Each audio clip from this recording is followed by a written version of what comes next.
We were setting up an industry, and we were lots of small players relative to BT, IBM, Mercury, and the like.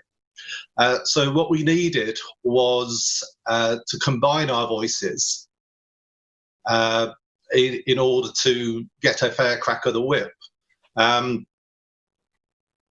Ofcom, the regulator, was, and I think still is, always biased towards BT. Being small operators, we weren't going to be heard, but as a group, we stood a chance.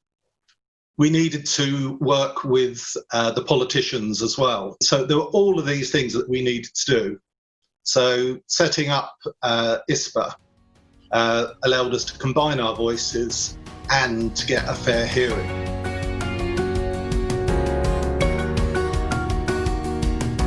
One of the other roles that the ISPA took on was educating them what this internet was.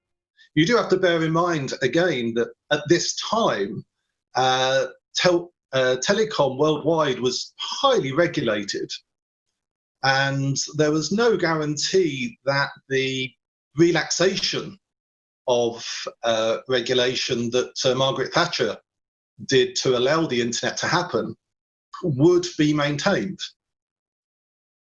ISPA has worked with governments and regulators to make sure that the independence of ISPs is maintained.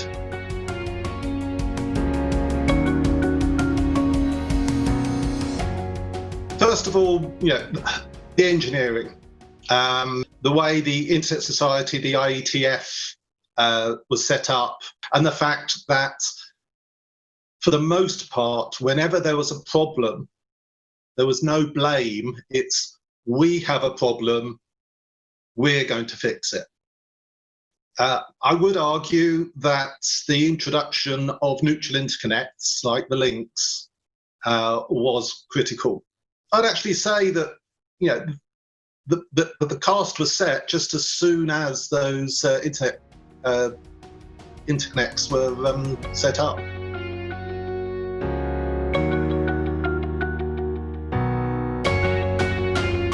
The first one was getting the internet service providers acknowledged as what's called a common carrier, that we weren't responsible for the packets going over our network. ISPA was the voice piece for that, and that worked very well. Another one of my foundings was, of course, the Internet Watch Foundation. With every frontier or every new technology, the early adopters are always the bad guys. Fraud, gambling, porn, drugs. They always are the first adopters, early adopters of technology. And so we had a problem. So I designed Internet Watch Foundation. I worked with the Home Office, the police, the ISPs, and worked out not only how we could regulate it, but make it so it actually saved us money.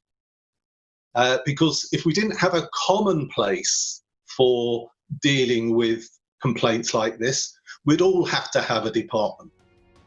So putting it all in one place, it was an incentive.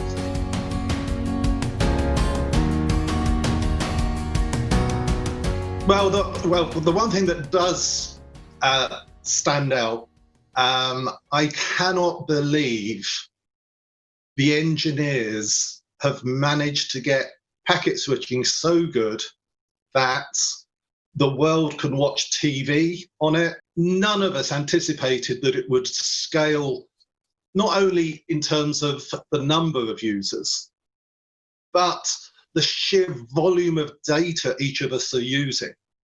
I've just got immense respect for the engineers that made this happen. It is just magic, and someone really ought to search out the engineers of the last 10 years that have made that happen, because they are heroes. And of course, with the lockdown, I'm immensely proud of what the internet has been doing.